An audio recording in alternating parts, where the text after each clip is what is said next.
Hello and welcome to my latest video.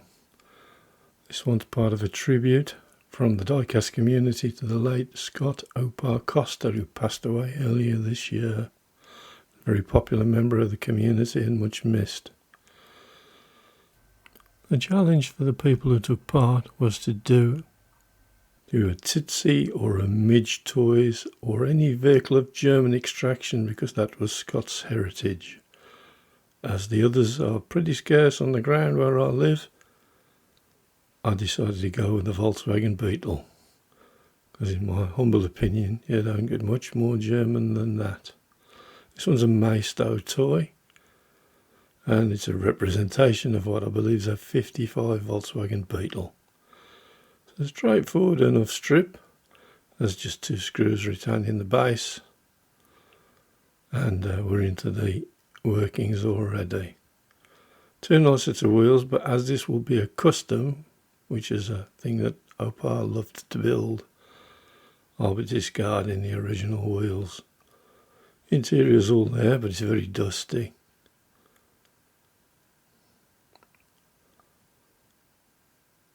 Just trying to figure out how to get these chrome bumpers off, but it's straightforward enough. They just lift off the little tight. Plastic's a little tight in the recesses. And we're on to removing the numerous plastic lights that are simply push-fit things, clear plastic rods and so forth. And with the screen removed, time to tackle the doors. As usual, they're held in place with a spring rod. Having removed the spring rod, just a little bit of filing to get rid of the riveted sections, and they should be removed fairly easily. Little wiggle. Try to keep it on camera if you can.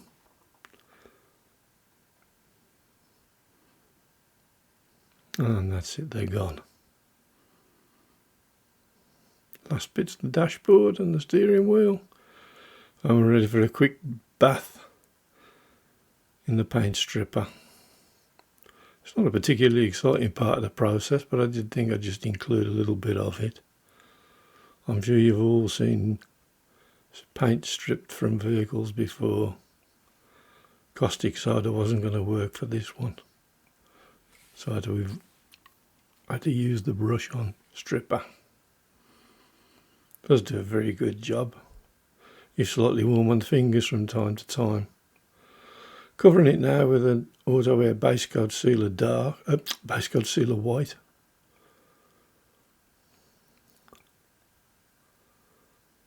Which is a good primer for these kind of things. Lays down nice and flat. Usual drill. Multiple light coats. And for those who are interested, I'm spraying at 40 psi. Moving on to the top coat now, which is a Vanguard's semi-opaque white. Only recently started using this Vanguard's product. It's pretty much straight from the pot into the brush. Goes on pretty well. I've only got 3 in their colour range, but they're all pretty good. Quite pleased with them. Same treatment now for the doors. Auto air base coat sealer white, which I now think is called Auto Born, come to think about it. Usual deal. 3 light coats. Flash them off with a hot air gun or the hairdryer in between coats. And now I'm just putting on the Vanguard's semi-opaque white. Missed a little bit of film in here, so we've suddenly become partly blue. But as you can probably see, I'm trying for my first effort at a fade out paint job. Reasonably pleased with it so far. I'm currently laying on some Vallejo ultramarine blue.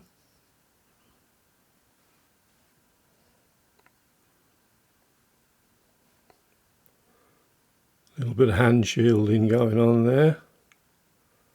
Not my finest moment, but it gave me what I wanted, so Can't complain. Bit of blue on the roof. Trying not to have a splatter or a spit. And room a nice white bonnet. There we go, happy with that. I'm back in now again with the Vanguard's white. Just strengthening up and covering any bits of blue overspray I might have got from the previous coat. Still I'm happy with the consistency and I've got the fade out looking the way that I want it. It was a bit of a nerve-wracking moment, particularly with white paint, because one spit in the wrong spot and I've got to start all over again. Not really where I wanted to be.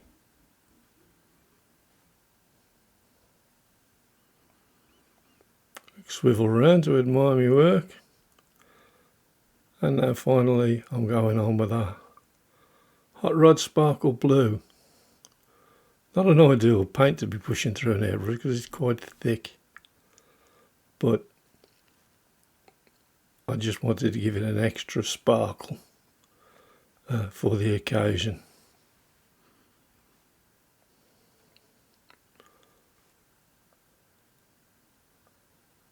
It's a nice material. It's like a very, very fine metal flake. It interacts with the sunshine. Not so much. You can see it under natural light. Far better than you can under artificial. Some stills here now of the interior and a bit of detail work on the base plate underneath. And I've just hand painted the wheels with a bit of base coat sealer dark, and I'm going in with the, well, this one's a Spectrum Noir, but Molitor Spectrum Noir, it's all the same stuff, to give them a bit of a coat of silver. The wheels are lifted off a pound shop toy, which was really not much more than a block of wood painted blue, with these rather nice wheels on it. And I took them off knowing full well that they would come in at some point, and this is the point they're going to come in at. It's a bit of a chore filling in little wheels like this, as everyone that's ever attempted it would know.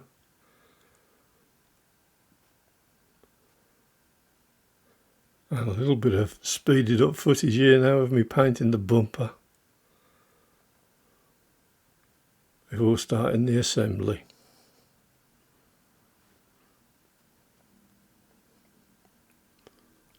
I'm just popping in these plastic rods that constitute the stop and tail lights on the back, and there's a similar one for the indicators on the front. And now I'm currently gluing in a couple of chrome trims, which are always on the Beetles, and I've always assumed were maybe for outlets for the car horn, but I really don't know because I've never owned a Mark 1 Beetle yet, or an early Beetle I should say.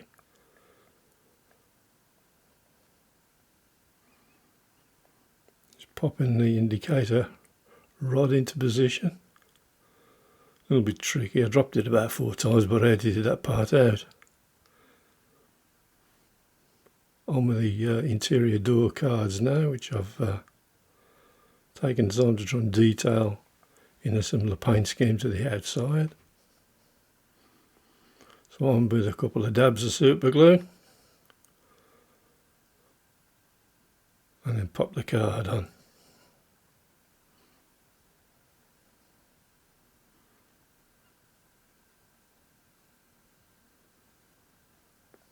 Quick pinch, let the glue go off.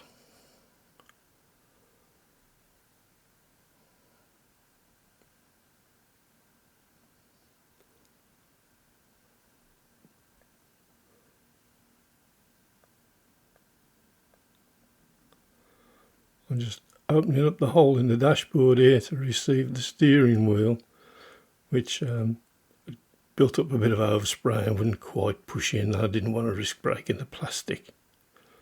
It's not the toughest of materials on small things like this.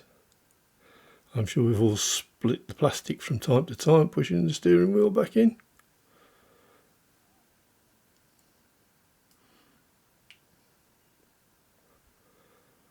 There's enough little push for it, and then I'll drop a couple of bits of glue on to hold it in place.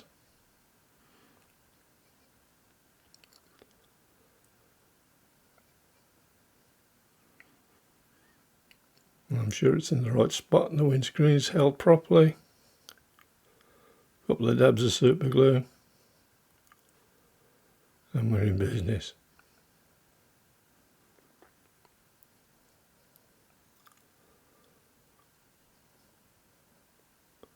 On with the doors now. Already filed the top heads of the rivet parts off, so they'll slip on fairly easy.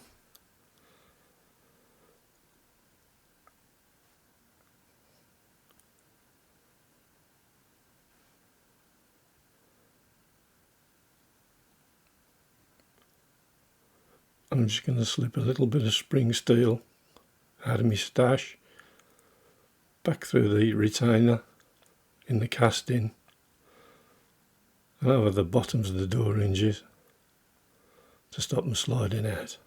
Should be sufficient.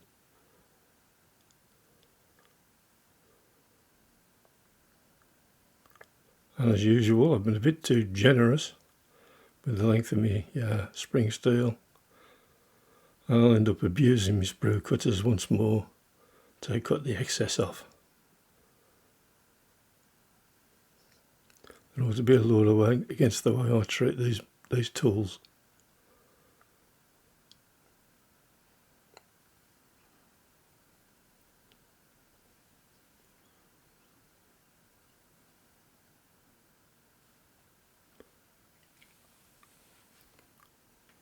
Time to install those nice chrome bumpers.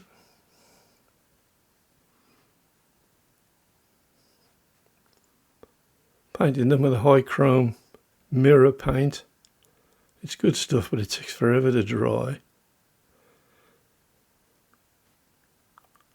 You can expect to have it tacky for anything up to a couple of days before it's safe to pick it up and put things back together with it. But it does give a pretty nice finish.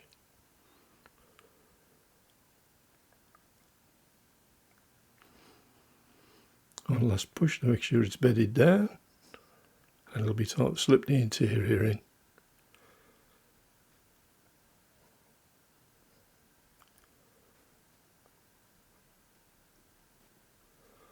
Just assembling the axles now. A couple of bits of straight wire I cut and measured, so they ended up slightly wider than the originals.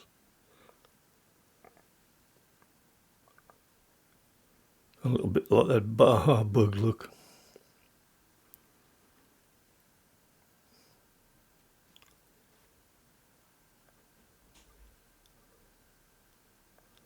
I did test fit this back onto the body before I finished the assembly and found that the axles were a little bit looser than I wanted them to be. So I ended up gluing a couple of bits of plastic card to hold them in place, which I think comes up in the later in the video, just as I'm putting them back together again. It all worked out pretty nicely. I was quite happy with the result in the end. Got the stance more or less the way I wanted it.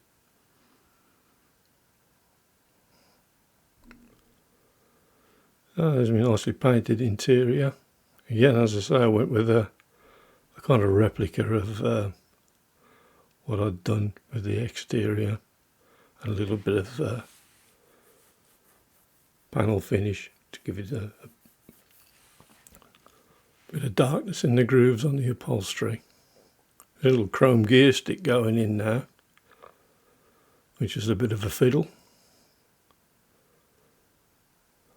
I'm just sending it all the way on with my fingernails, not taking any chances, and hoping not to get glued to the body with a little bit of excess glue. But I got away with it, and that's the main thing.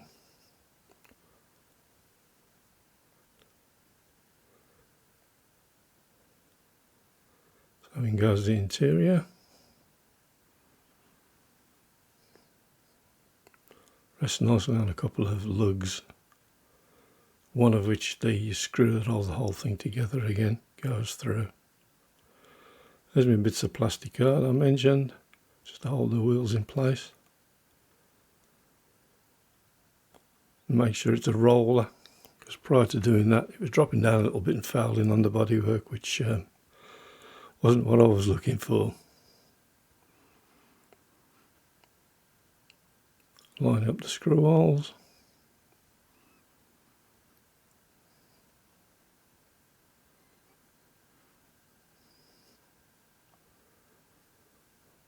Two screws in place.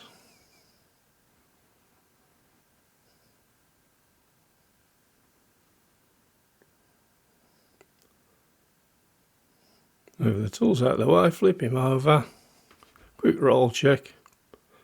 Looking good. So I finished the rest of the exterior bits, put some number plates on, put some pearlised buttons in the headlamp buckets, which kind of thought looked like the iridium light bulbs that you can buy, or iridium headlamps that you can buy. And there it is, all completed.